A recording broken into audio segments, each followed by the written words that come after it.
Bien-aimés frères et sœurs en Jésus, la grâce, la paix et la miséricorde nous sont données de la part de Dieu le Père et de Jésus-Christ, son Fils, notre Sauveur.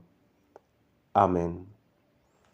Pour notre méditation de ce jour, nous allons lire dans 1 Samuel 9, 9. 1 Samuel chapitre 9, verset 9. Avant la lecture, nous chantons « Mon Jésus, je t'aime ». C'est le 603 dans Sur les ailes de la foi. Mon Jésus, je t'aime, je te fais à moi. Auquel charme extrait me retient à toi. Les plaisirs du monde ne m'attirent plus. Ton amour m'inonde, je t'aime, ô Jésus. Je t'aime, ô Jésus. Je t'aime, ô Jésus. Amen. 1 Samuel 9, verset 9. Là, il est écrit: Autrefois, en Israël, quand on allait consulter Dieu, on disait: Venez et allons au voyant, car celui qu'on appelle aujourd'hui le prophète s'appelait autrefois le voyant. Amen.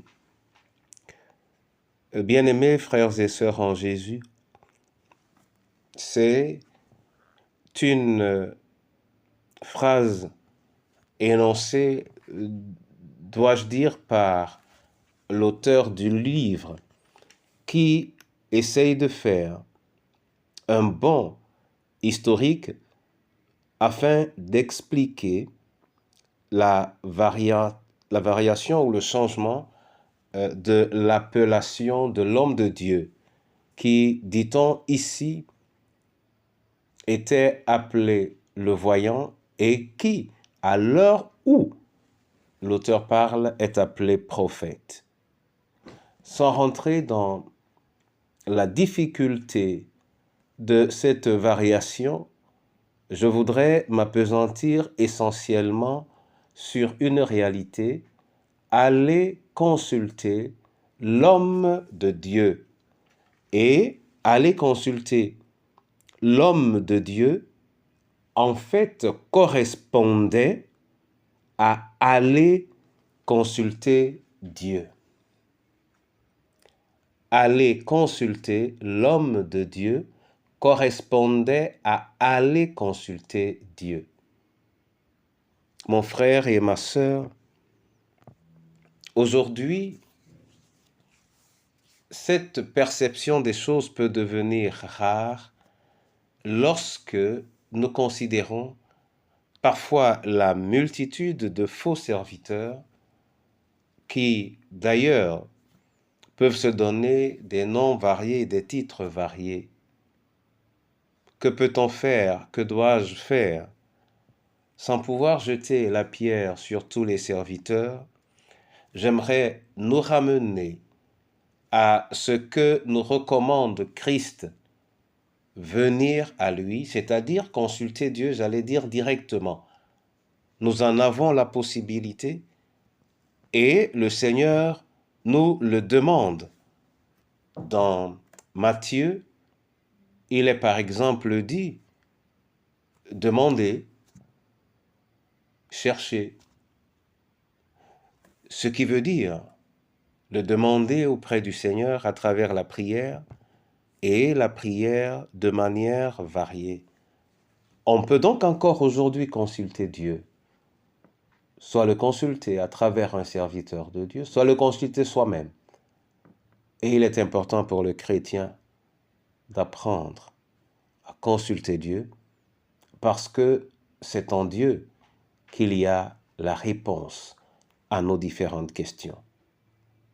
Les prophètes, les hommes de Dieu, les pasteurs, n'étant que des instruments dont le Seigneur peut se servir, d'ailleurs des instruments qu'il prend très au sérieux, malgré la rareté parfois des serviteurs aguerris, des serviteurs consacrés. Que le Seigneur vous accorde la grâce de vous plaire à aller le consulter au nom de Jésus. Amen. Père éternel, je veux te bénir et te dire merci pour cette parole. Je veux nous recommander à ta sagesse, veufs, orphelins, nos différentes familles et ton Église. Réapprends-nous à te consulter. Apprends-nous à te consulter. À prendre le temps de te consulter, afin que nous t'entendions et que nous puissions marcher selon ta volonté. Fais descendre ton esprit sur ton peuple. Fais descendre ton esprit sur ton peuple, afin qu'il marche dans la lumière et dans la connaissance, dans le précieux nom de notre Seigneur et Sauveur Jésus-Christ. Amen. Que l'Éternel lui-même ouvre au-dessus de vous les écluses des cieux et qu'il vous bénisse de toute manière, qu'il fasse réussir votre journée et que sa paix soit votre partage, maintenant et à jamais, dans le précieux nom de notre Seigneur et Sauveur Jésus-Christ. Amen.